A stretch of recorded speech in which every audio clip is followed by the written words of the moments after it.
Hello. How's it going? Happy Friday. Let me make sure this is on. It's on. All right. How's everybody doing? I am okay. Hold on a second. I gotta turn my headphones down so I don't get an echo out of these things. Hello, Hermant. How's it going? I managed to totally mess up my side here. We got like 18 inches of snow this past week, about 47 centimeters, I think that is. And during the shoveling, I think I pulled or tore a muscle in my back, which has not been pleasant these last couple of days. So I'm taking it easy. But as I've been sitting here prepping for the stream, I think I actually can edit. I wasn't going to edit. It's kind of warm in here. But I think I'll be okay because I've been sitting here and I'm not dying of pain. So I think we'll go ahead and edit. Hey, Tim. Hello, Sandy. How you guys doing? Hello, Rob. How are you? I do have the share room open. If you guys want to share any photos that you've shot recently or any links, go ahead and drop them in the share room, and I'll keep an eye on that. You know, it's going pretty well. I've got a doctor's appointment in an hour, so I actually have to cut the show short today. I'll only be streaming for about 40 minutes. Yeah, warm in the studio, babe, but not the rest of the house, right? Hello, Mark. How are you? Harley's mostly editing this weekend. Lots of snow in the forecast, so it's good to be inside. Yeah, I think we're supposed to get some more snow this weekend. Hopefully not much because I don't know how up to shoveling I'm going to be. So let's get at it. I have a question for you guys, though. I know somebody's going to ask me at some point. I have to be careful to not do this too much and lean because that's where it actually starts to hurt. But what I was going to ask is, what do you guys think of the Canon EOS RP mirrorless camera that they just announced? I've seen some of the reviews of it and what people are saying, and I'm very curious to see what you guys think about this camera. And if you guys want to share your thoughts, then I will also share my thoughts on it. But I think it's interesting.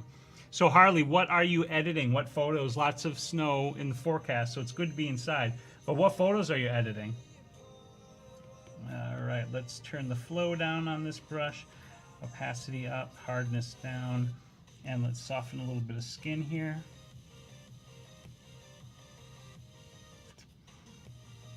With the tattoos, I'm not really softening much anyway. Oh, video editing. What kind of video work do you do, Harley? Is this personal project, or is it YouTube, or is it something else like a job that you do, freelance work, or something like that? What state are you in? We don't have snow in New Jersey. We got 18 inches here in Wisconsin, Rob Ox. 18 inches, 1.5 feet. It's a lot of snow. YouTube video for release next week. Harley, I don't know if I've seen your channel. I'm going to go check that out right now.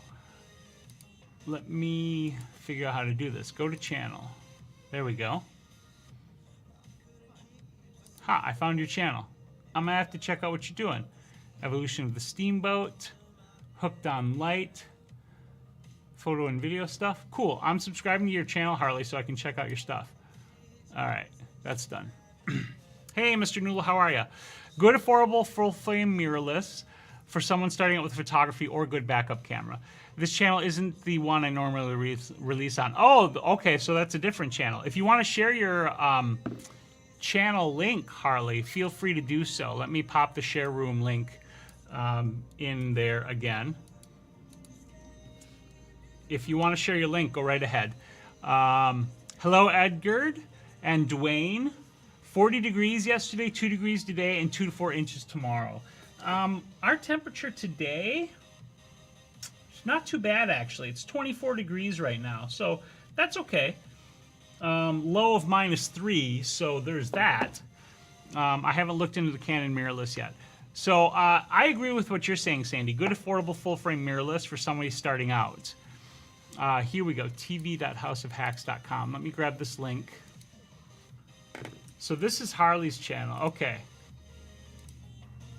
Cool. I'm subscribing to that channel and check it out. If you guys want to check out Harley's channel, check it out right there. House of Hacks. I'm interested in the camera for this reason. Now, to be very clear, I'm not buying it. I'm not upgrading. I'm not leaving the Olympus that I'm using. My camera's fine. But here's why I find the RP as interesting as it is. I've been waiting, and when I say waiting, basically just watching to see if a camera company, not if, but when a camera company is going to do this. And that is to release a pretty bare bones full frame mirrorless camera for $1,000. And this RP is the closest thing we've ever seen to that. It's what, $1,300 body only, I think, if I remember correctly. Let's take a quick look. There's the share room. Let's see, EOS RP. It's $3,000 if you buy the kit. Not $3,000. It's blah blah blah. $1,300 for the body. $2,300 or something like that if you get it with the quote-unquote kit lens. But here's the interesting thing. Here's the really interesting thing. Canon also is including in the box for free with the cost of the Canon, with the cost of the camera body, a mount adapter for EF lenses. Now, from the beginning, from the time Sony started putting out their cameras, I was saying, not like in my videos or shouting from the treetops, because whatever, but I've been saying that to me, the no-brainer thing to do is to throw the adapter in the box for free, so that people buying can seamlessly use their existing lenses with this new camera. And that's what Canon's done here with this RP. For $1,300, you get this adapter, and then you get this free grip through the end of the month, whatever, and then you get a full frame mirrorless camera that's bare bones, but it's a full frame camera. And I think that is very interesting. And I bet if the adapter wasn't in the box, the MSRP of the body alone would be something like $1,100, maybe even $1,000. And that's the price point I've been waiting to see for a bare bones full frame camera from a camera company, is $1,000. Granted, this is body only, but still, I think that's an amazing price. And I like seeing some of those prices come down. Now, the video stuff is where people are getting super grumpy. And I get it, right? I make videos, but this clearly wasn't aimed at video people. So the video people who are just, crapping their pants all over YouTube about this, in my opinion, this camera wasn't made for them. This was not the market for this camera. It has video capabilities, certainly, but, it's not meant to be like the perfect YouTube camera.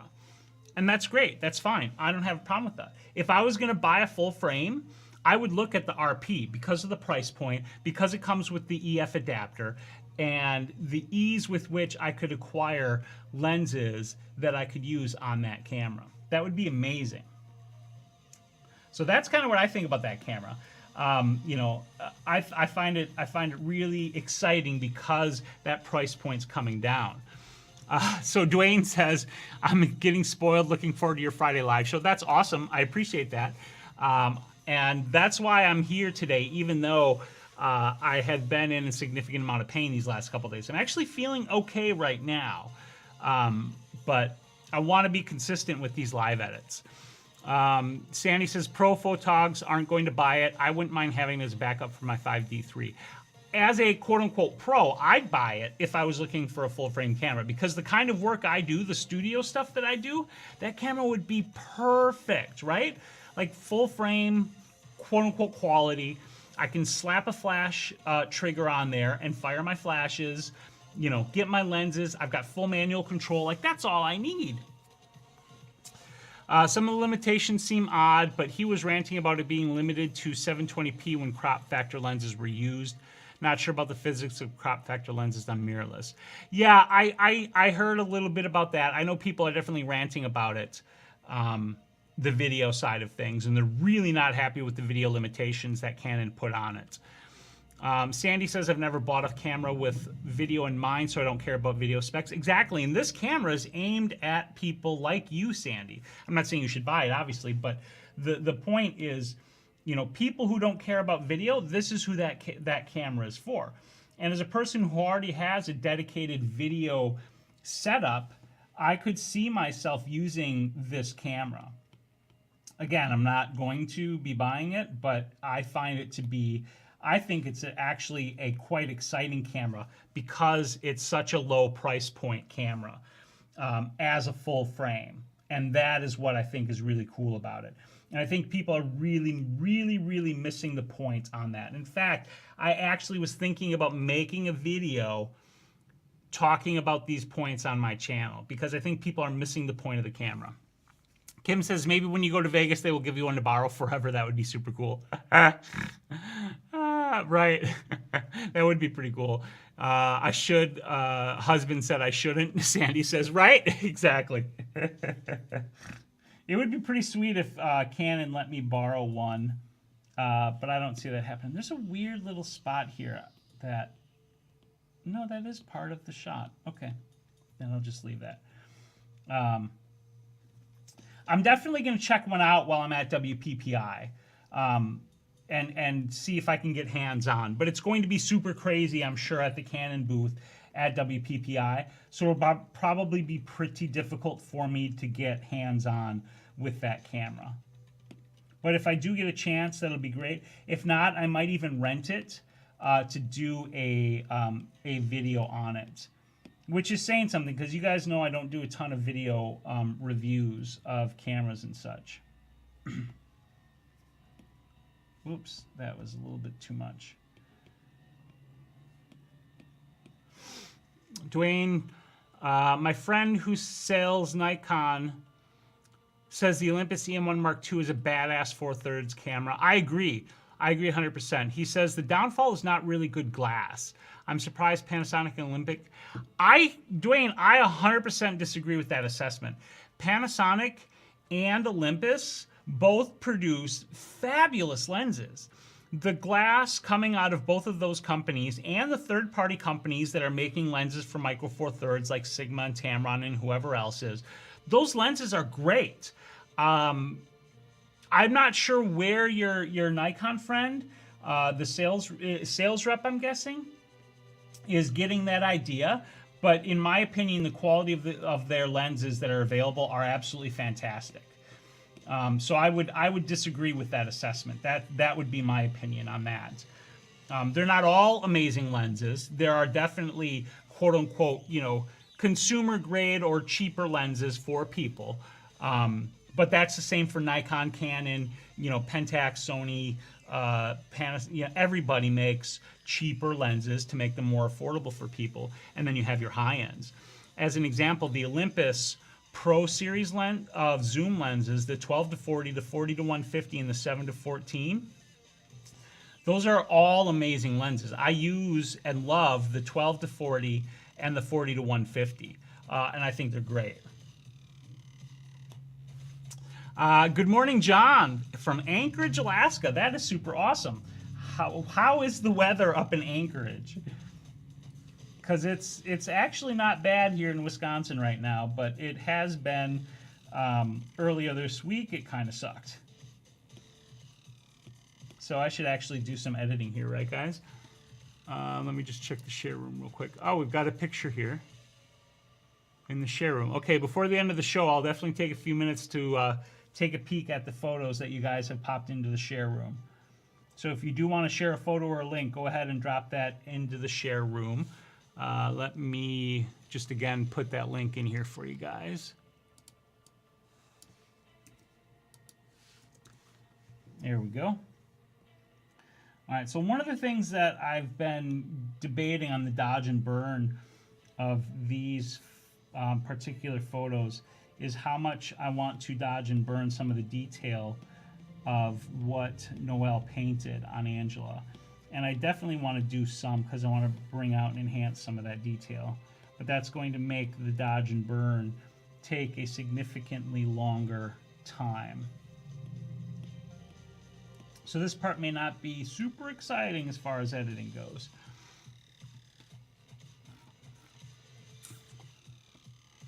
All right, so I should be methodical as to where and how I hit these.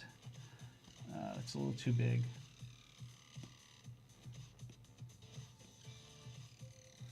Was there anybody that saw the RP and immediately thought, I want to buy that camera?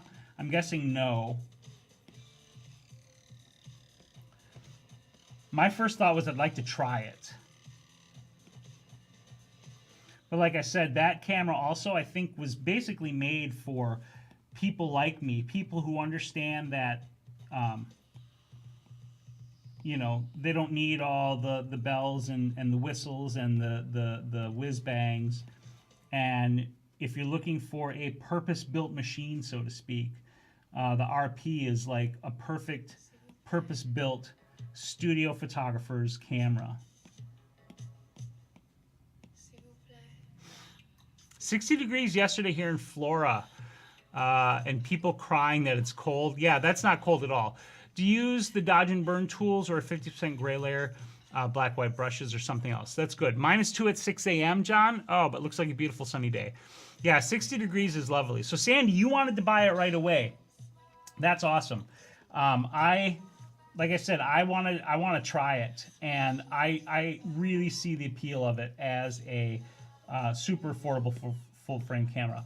So Harley, to your question, I am dodging and burning on the 50% gray layer, and I am using the dodge and burn tools.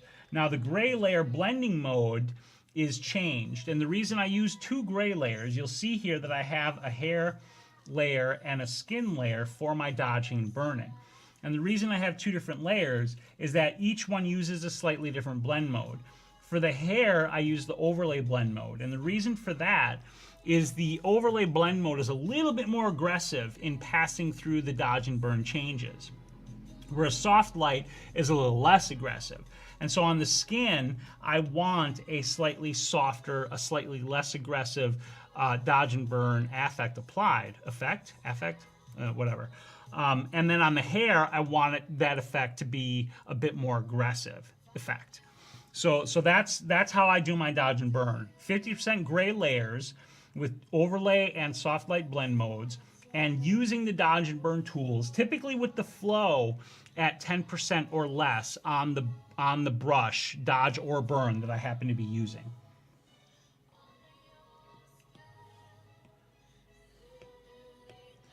So this is where, like, all of these details, there's so much detail here.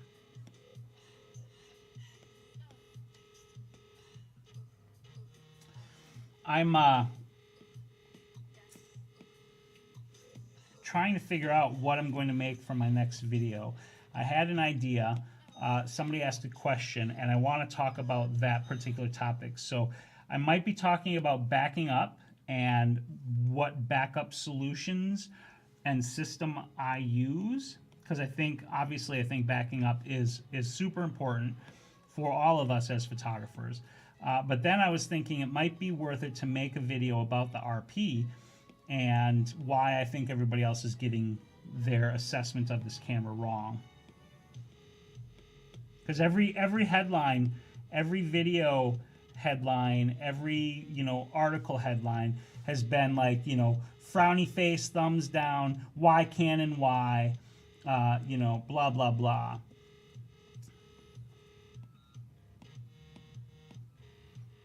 It's 12:18. Interesting. Thanks. Using different overlay modes sounds sort of like it'd be similar to doing changes using frequency separation without the extra work. Yeah. I mean, it's similar to that. The different blend modes just change the intensity of the effect that's passed through. John says, I just purchased the Sigma 85mm f1.4 art lens. Absolutely my favorite new piece of glass. I think it's a great lens. I actually had that lens back when I did shoot Canon, but I didn't use it much. Now, I didn't use it not because I didn't think it was a great lens, because I do think it's a great lens. I didn't use it much because it didn't suit my style of shooting, and it didn't suit the space that I had. I was shooting at the time in my old studio, which was pretty short, and I didn't have the length in my studio space to use that lens and shoot the way I wanted to shoot with it. So I think it's a great lens. I never used it much when I had it, but I think you're going to love it. It is a really, really fabulous lens, and Sigma in general makes really great lenses.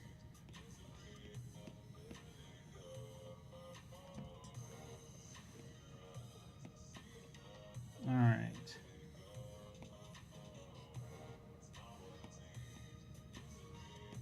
So Sandy, are you gonna get the RP?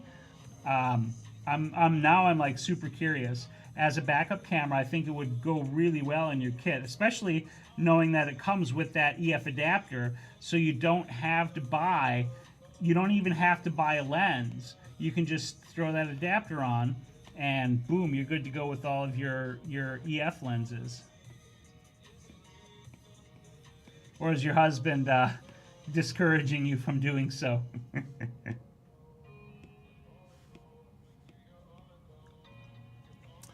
Ilrag92, hello. Just bought a Sony A7 with an FE24 20-70 Zeiss and a 12-minute Samyang 12mm Samyang fisheye for $350. Is it worth it? Wondering if I should have saved and waited to purchase my first full frame, or did I get robbed? No. So first of all, no, I don't think you got robbed. Hello, Kochisart. I don't think you got robbed at all. Now, the A7 is 3 generations back, so it's an older camera, which is why you got it for such a great price. As soon as my husband gives me the go-ahead. And especially that you got it with a 24-70 f4 constant lens and that 12mm fisheye. Those lenses alone are worth the $350 you paid. Throwing in the camera body on top of that, in my opinion, I'd flip it around, Ilreg, and say that you actually got a really great deal. The A7 is still a great camera. It is not the newest version of it, obviously, but it's still a great camera. And with those lenses and with that camera, you'll be able to create beautiful images. And down the road, you know, if and when you find the point where that camera is limiting you in some way, you can always upgrade if you need to. But out of the gate, I think you got a great deal on that camera, honestly. I mean, for $350, I'd almost consider buying that just to buy it for $350 because it's such a great price. Rob says, I wish I could see the effects of the dodge and burn. I use Lightroom for photography editing. I've used PS in the past, but never dodge and burn. Yeah, unfortunately, it's a little hard to see. As I turn the dodge and burn layer on and off, hopefully you can see the changes coming through the compression of the internet. I'm not sure how well it'll translate. But the thing about dodge and burn is just that, like, as it's happening, it's such a subtle change that you guys probably aren't seeing much of anything going on when I'm doing my brush strokes. But in aggregate, at the end, when it's all done, the effect you get from it is worth the time that you put into the dodge and burn. That's something that I've always believed and I've always told people. Even though sometimes dodging and burning takes, you know, an hour or longer, depending upon what you're dodging and burning. Body paint like this, I usually end up spending a significant amount of time dodging and burning highlights just because it helps all of the detail that was created in the body paint to stand out and be shown off. No problem, Ilreg, no problem at all. So Sandy, what is it going to take for your husband to give the go-ahead? That's the next question. Let's see. But I just got the 24-70 2.8. Okay, yeah, I mean, beautiful lens. That's a worthwhile purchase for sure. That's a really wonderful lens. That would be the lens that I would want to get if I got something like the RP. Because that would be my main workhorse lens that I would shoot most of the stuff that I shoot with. The 24-70 equivalent is the one that I use for my Olympus, which is the 12-40 millimeter f2.8 Pro Olympus lens.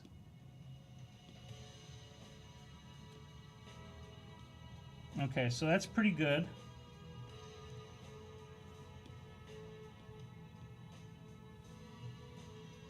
And I just wanted to pull the highlights out. I might do I don't want to darken, I don't want to burn the body paint because I don't want to muddy up the colors. So the main point here was to bring up the highlight areas. So I think, you know, the detail in the patterns on her torso are showing off a little bit better now. There's a spot here I feel like I missed, so I am going to spend a little bit more time just right in here with the dodge and burn. But otherwise, we'll be moving on to the hair shortly, or actually to the burn part. I haven't burned yet.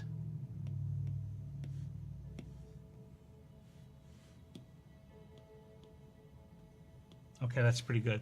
Just a matter of time. When you finish, show us layer on, layer off, for sure, for sure. Let me switch over to the burn and do the burning first, and then I will switch it on and off. So burn in some of these dark areas, and you might see a little bit more happening with the burning than with the dodging. I do want to dodge the lips a little bit.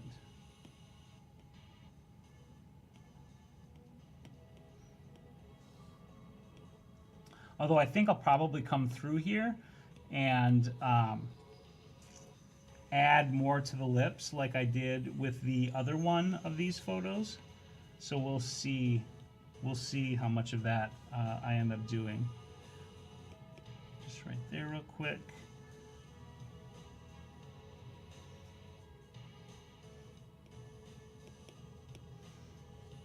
I am curious to know if you guys can see the burning coming through. The burning's usually a little bit easier to see. Those brush strokes are too small.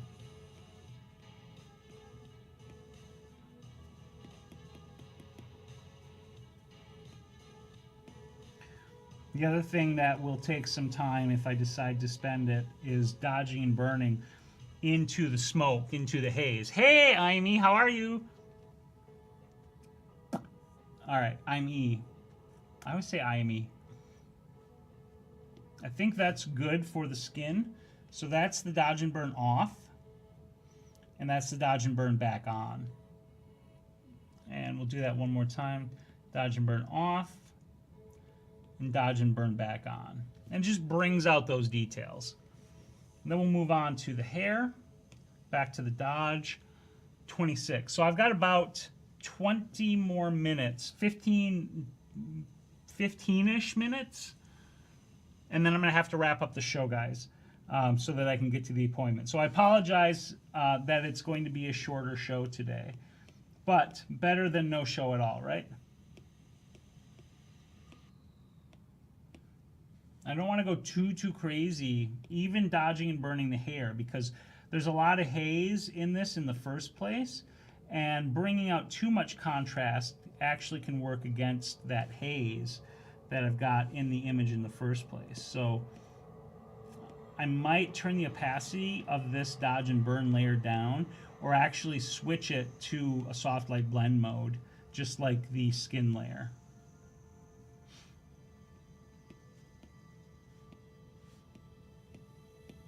But we'll see how it looks once it's done first. I know a guy who does composites a lot. He shoots all of his models with very flat lighting, then uses dodge and burn to add shadows and highlights for the final image. That was an interesting approach. That is an interesting approach. It's not one that I care for because I prefer to do the lighting in camera, as it were. But I can see the merits of that approach for somebody who you know, does the composite work and really likes to dodge and burn. And the other advantage of that is doing it as a composite, right? Because if you're compositing, then you've got, you know, different images with potentially different light sources and angles. And if you shoot something really flat, then that gives you a base to work from and makes it easier for you to match light. That is something that I've thought more about when I am compositing. That is, you know, how to light it to make it look natural in the composite. So it's definitely something that needs to be considered in that sort of work. Oh, I also wanted to do some dodging and burning on the horn.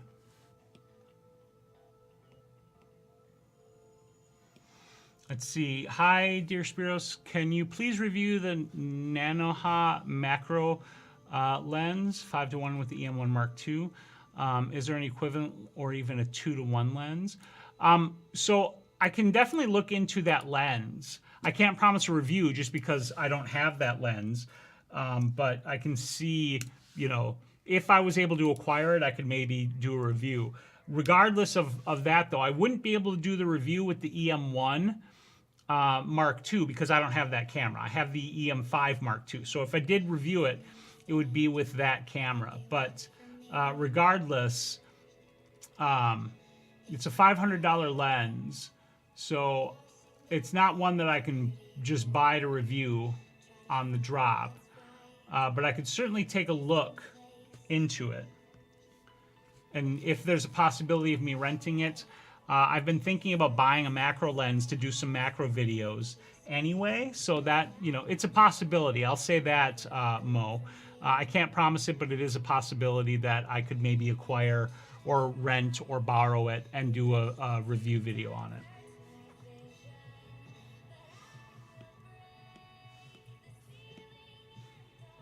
Yeah, it makes them easier to combine images, 100%. And that makes a lot of sense. When you're shooting for the composite, shooting that way makes a whole lot more sense.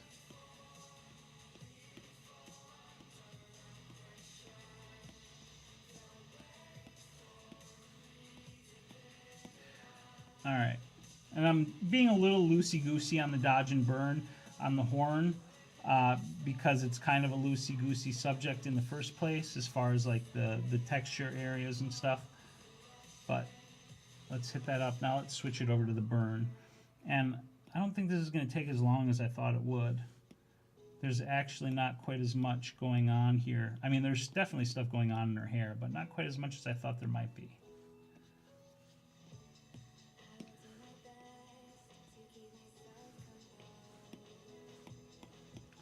All right, so for those of you who were on Photoblab on Monday, I know Tim's already been working on it. How many of you already started working on the low angle challenge? This is a reminder slash announcement, depending upon whether or not you know, that we are starting this new idea. Something that we're going to do on the Photoblab show, which is Mondays with Mark. Not on the live edits, although we can certainly talk about it on the live edits if you guys are in between and trying to figure something out with a challenge. But we're doing a challenge that does ask you to shoot new photos or a new photo for the challenge to be shown off on the show. And the first challenge is low angles. So that's my question. Who's already been thinking about or working on their low angle photo for the challenge? And if you aren't aware of the challenge, who's here that's hanging out that would want to participate in the challenge? This particular challenge is for 3 weeks out because I'm going to be in Las Vegas the week that we would have initially have done it. But I'm excited for this challenge idea and doing this. So I'm curious to see where you guys are at with it so far.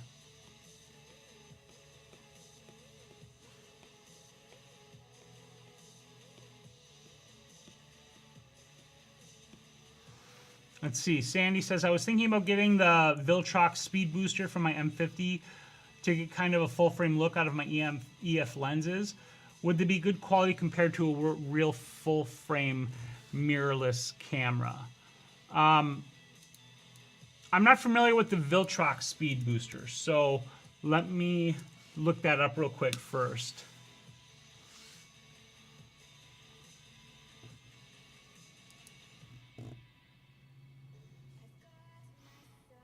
.71x. Okay, so I'm just looking up the information on this thing. Let me shoot it over to my iPad so we can take a look at it here. So, Hey I'm E has some ideas. Mark says, thinking about it, but still no real standout ideas yet. Harley's been thinking about it, but haven't done anything for the challenge. It's good that it's 3 weeks out. Next week's busy. Okay, so this is the adapter. this is the Metabones, which is not what I was looking for. Ah, B&H doesn't carry Viltrox. Okay, so let's do another look for Viltrox. Speed booster.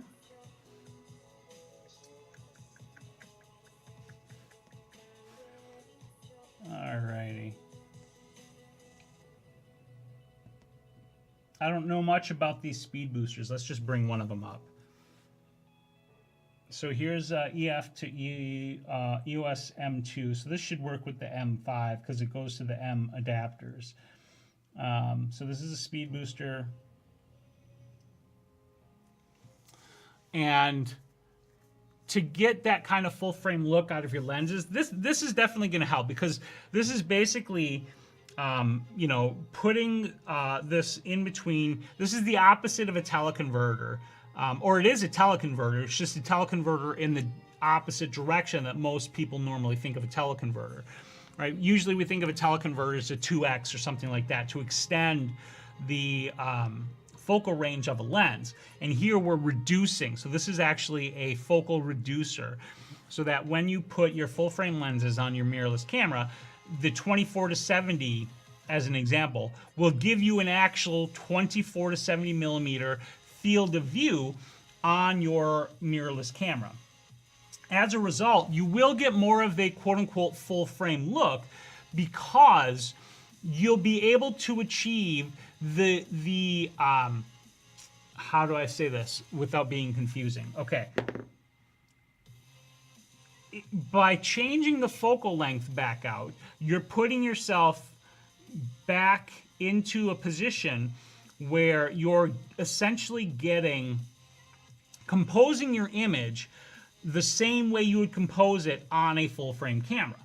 And what that means is you're going to get the same depth of field for that camera, because all things will be identical.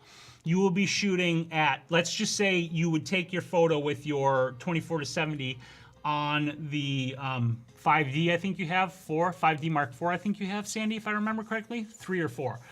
But, you know, let's say you're 5 feet from the subject with the 5D4. On the M50, you'd maybe be 7.5 feet back to get that exact same composition. Right now, you throw this Viltrox on here. Now you're also at 5 feet. So if you're shooting at 5 feet and you're using the same lens, zoomed to the same focal length, let's just say it's 70 millimeters for the sake of argument, and you're shooting them both at f2.8, then you're going to get quote identical images in terms of depth of field, etc. So yeah, that will definitely help you get more of that full frame look out of your EF lenses on the M50. And at $150, $158, it's worth a shot. Now, this isn't like super well reviewed. It's got 3 stars, so I don't know how good it is.